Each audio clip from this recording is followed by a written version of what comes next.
Bonjour à tous, j'espère que vous allez bien. On se retrouve aujourd'hui après les vacances, donc j'espère que vous avez passé de bonnes vacances, mais que vous avez aussi pensé à travailler régulièrement et sérieusement.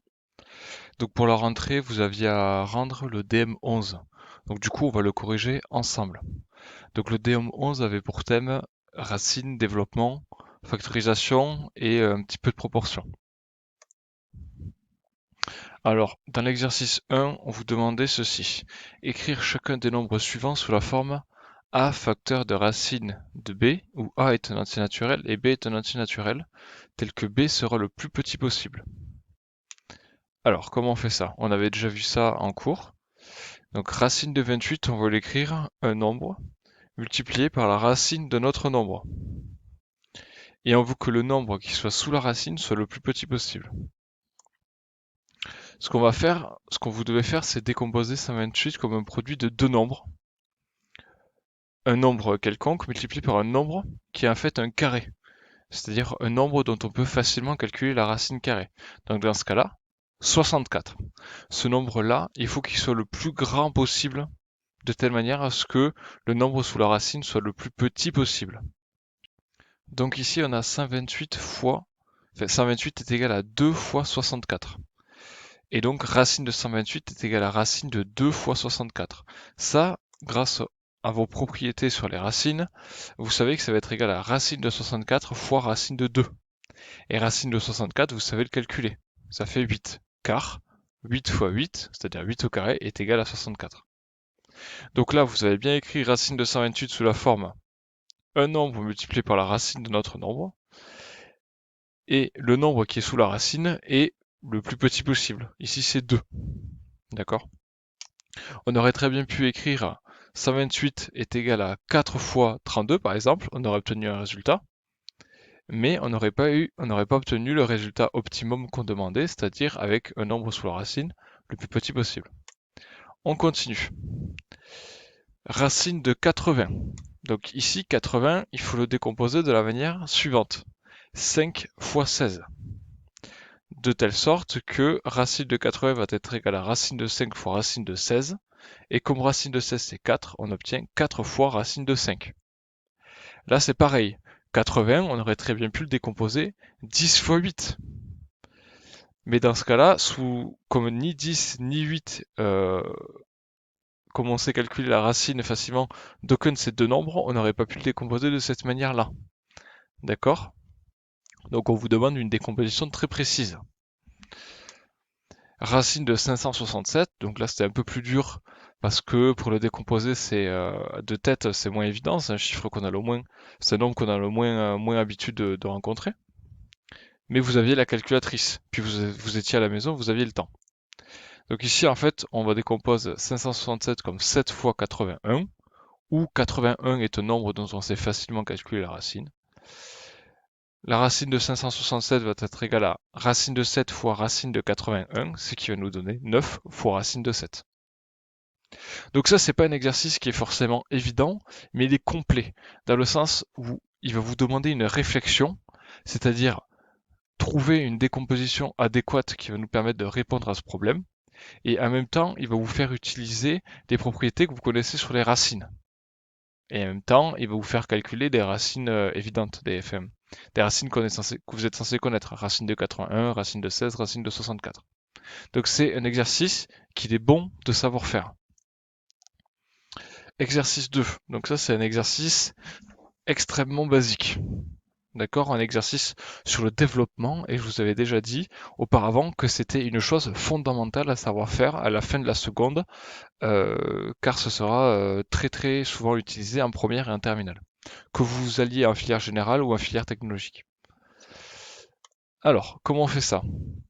A de x est égal à 7x carré plus 2x entre parenthèses multiplié par 2x moins 3 entre parenthèses, moins entre parenthèses moins 4x moins x cube, facteur de moins 8x moins 4x carré, le tout entre parenthèses.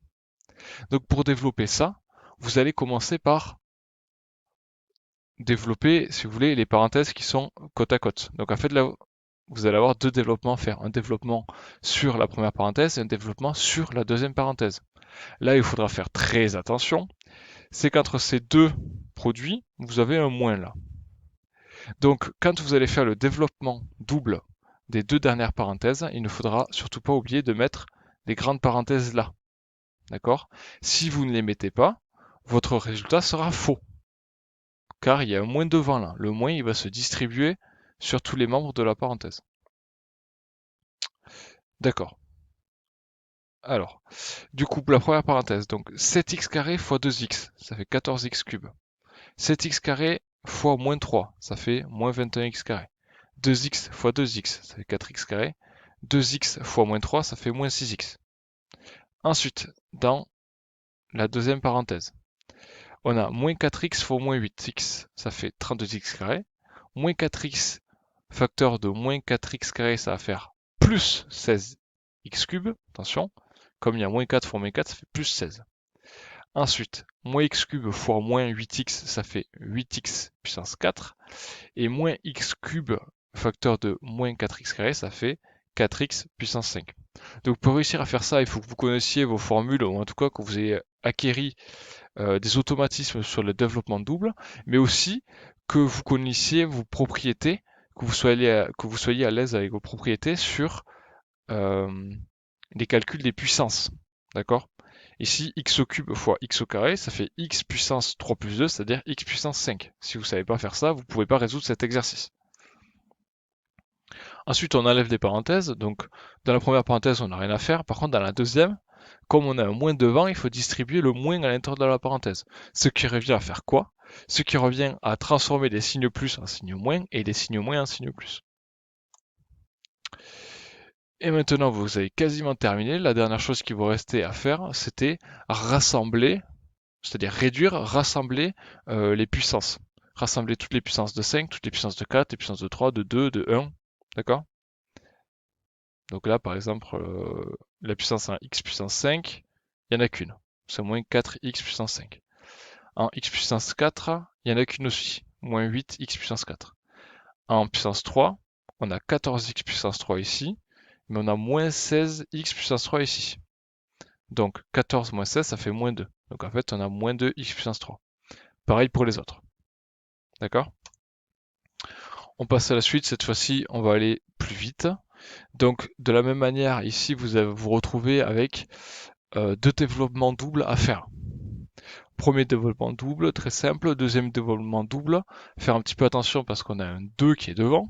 Donc du coup, comme précédemment, il ne faut surtout pas oublier de mettre les parenthèses ici. Sinon, votre résultat ça ne sera pas bon. Ensuite, vous devez ici faire un petit développement simple, c'est-à-dire distribuer le 2 avec les trucs qu'il y a dans la parenthèse, et après réduire votre calcul, c'est-à-dire rassembler les puissances. Pour la dernière, c'est pareil. Je commente pas. Juste ici, faire attention aux moins et aux parenthèses. D'accord? L'exercice 3, cette fois-ci, c'était de la factorisation. Donc, au même titre que le développement, c'est une chose que vous devez savoir faire à tout prix. Donc cet exercice est fondamental. Vous devez tous être capables de le faire. Donc si vous n'avez pas réussi, réessayez, continuez de vous entraîner sur des choses peut-être plus simples au début, jusqu'à réussir à faire ce genre de choses. Alors, le premier. A de x est égal à 3 facteurs de 2x moins 1, facteur de moins x plus 8 au carré, plus 2 facteurs de moins x plus 8 au cube, facteur de x moins 7. Donc lorsqu'on veut factoriser, il faut commencer par trouver les facteurs communs aux deux termes. D'accord? Vous voyez bien qu'il y a deux termes ici. On a un terme ici et un terme là. Il faut trouver un facteur commun. Donc ce qu'on avait déjà dit dans la vidéo précédente, c'est que quand on avait des carrés, des cubes, etc. qui apparaissaient, il était parfois bon de décomposer de cette manière-là. C'est-à-dire dire moins x plus 8 au cube, en fait c'est moins x plus 8 au carré, facteur de moins x plus 8. Dans certains cas, et c'est le cas ici, ça va nous permettre de plus simplement repérer le facteur commun aux deux termes. Ici, le facteur commun, on s'en rend rapidement compte, c'est moins x plus 8 au carré. Dans les deux termes, il y a moins x plus 8 au carré qui apparaît. D'accord? Donc du coup, vous mettez un facteur moins x plus 8, c'est-à-dire moins x plus 8 au carré. C'est-à-dire que vous mettez devant une parenthèse moins x plus 8 au carré.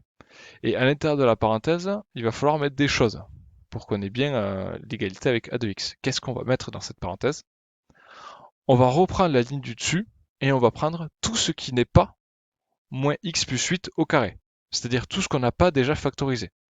Donc ce qu'on n'a pas encore factorisé c'est 3 facteurs de 2x moins 1 plus 2 facteurs de moins x plus 8 facteurs de x moins 7. On le met dans notre parenthèse. Et là on a factorisé. Mais c'est pas totalement terminé parce que l'exercice était factoriser et réduire. En mathématiques, on aime bien réduire, avoir le résultat le plus compact possible. Donc il reste à réduire ce qu'il y a à l'intérieur de la parenthèse. Ça va consister en quoi? En développer en fait. Ici, vous avez un développement simple. 3 fois 2x, ça fait 6x, et 3 fois moins 1, ça fait moins 3. Par contre, ici, vous avez un développement double, c'est-à-dire un exercice qui correspond en fait à ce qu'on vient de faire précédemment dans l'exercice 2. Donc, très simple. Je simplifie ce qu'il y a dans cette parenthèse. Je distribue le 2. Et après, je réduis, je simplifie ce qu'il y a à l'intérieur, c'est-à-dire que je rassemble les puissances identiques. Il y a moins 2x au carré plus 36x moins 115. D'accord? Ensuite, pour le b, pareil.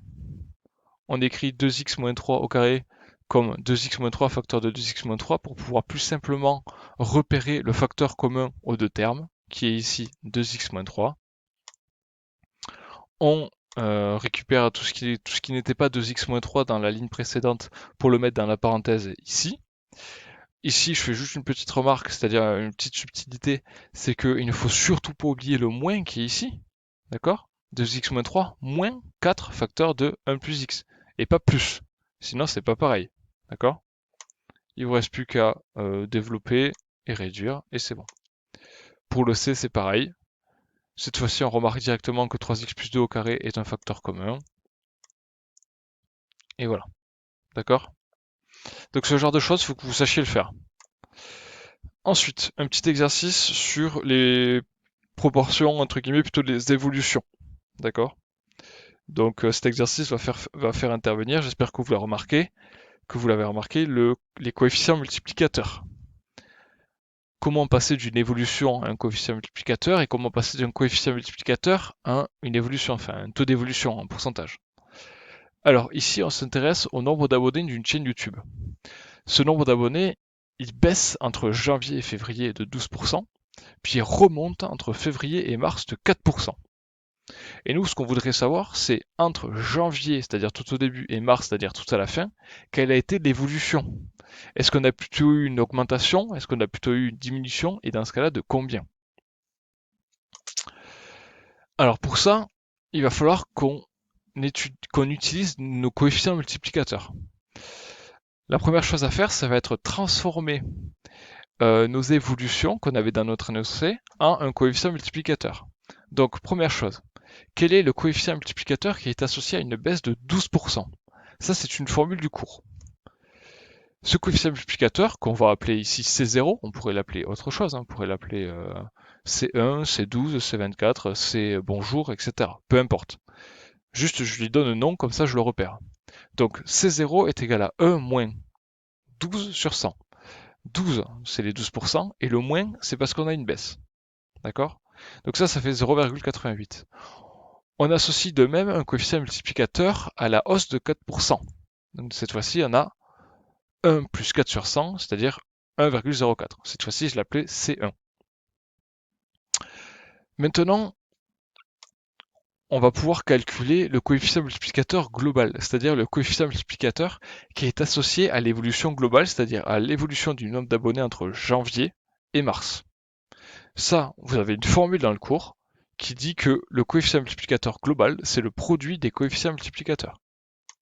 Donc on fait le produit des coefficients qu'on vient de calculer et à la calculatrice, j'obtiens 0,9152. Là, je fais une petite parenthèse au niveau des arrondis, parce que souvent, les élèves, vous faites des arrondis partout. Déjà, souvent, vous arrondissez et vous mettez égal, donc ça c'est faux. Si vous arrondissez, vous mettez environ égal. Encore mieux, vous mettez environ égal et vous précisez la précision à laquelle vous avez arrondi à côté. Bref. Dans ce genre d'exercice, si on veut arrondir, et c'est la même chose en physique, on arrondit au dernier moment. Sinon, vous arrondissez, vous arrondissez, vous arrondissez, et à la fin, vous avez beaucoup trop arrondi. D'accord? Vous n'avez plus une précision qui est agréable. Donc ici, mon coefficient multiplicateur, je ne l'arrondis pas. J'arrondirai à l'étape suivante. Donc, j'ai mon coefficient multiplicateur global. Nous, ce qu'on voulait, c'était un taux d'évolution. Alors, comment est-ce que je fais pour passer de ce coefficient comment je fais pour passer de ce coefficient multiplicateur global à mon taux d'évolution global? On l'a aussi vu en cours. Il suffit de prendre le coefficient multiplicateur global et de soustraire 1, ce qui nous donne moins 0,0848. Et là, comme c'est la fin de notre exercice, on peut arrondir. Donc ici, par exemple, je décide d'arrondir à 3 chiffres après la virgule, c'est-à-dire en fait à un chiffre après la virgule lorsqu'on a écrit un pourcentage. Donc cette évolution correspond en fait à moins 8,5%. D'accord? Donc ça, il faut que vous sachiez le faire. Et l'avantage sur ce genre d'exercice où on s'intéresse à un coefficient multiplicateur global, c'est que ça va tout le temps être pareil. Je calcule le premier coefficient, le deuxième coefficient, le coefficient global, et après je passe du coefficient global au taux d'évolution global. C'est le genre d'exercice qui est bien pour vous au niveau des notes, au niveau des évaluations, parce que c'est tout le temps pareil. Il suffit que vous fassiez l'effort de comprendre ce mécanisme, et vous aurez tous les points à tout ce genre d'exercice. D'accord? Allez, on passe au dernier exercice, plus simple, plus rapide. Donc ici, on s'intéresse à un homme qui a perdu 20 kg et qui maintenant pèse 85 kg, et on voudrait savoir quel a été son pourcentage de baisse.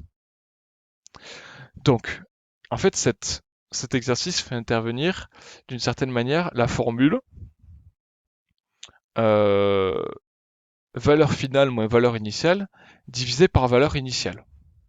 D'accord? Donc, valeur finale moins valeur initiale dans ce cas-là, dans cet exercice, c'est quoi? En fait, c'est la perte de poids. Enfin, oui, c'est la perte de poids. C'est-à-dire qu'à la fin, il pèse 85 kg. Au début, il en pesait combien? Il en pesait 105. Hein, d'accord? Ça fait 85 plus 20. Donc, 85 moins 105, ça fait moins 20 kg. Moins 20.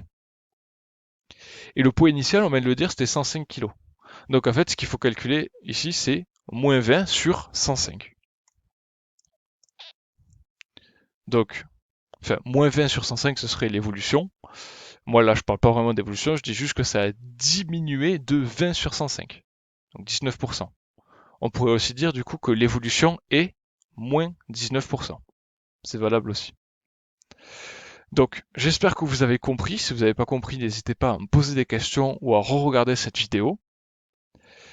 Pour la prochaine fois, c'est-à-dire pour jeudi, vous aurez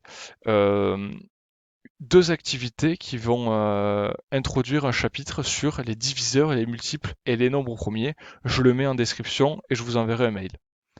Allez, continuez à travailler, bonne journée et à la prochaine.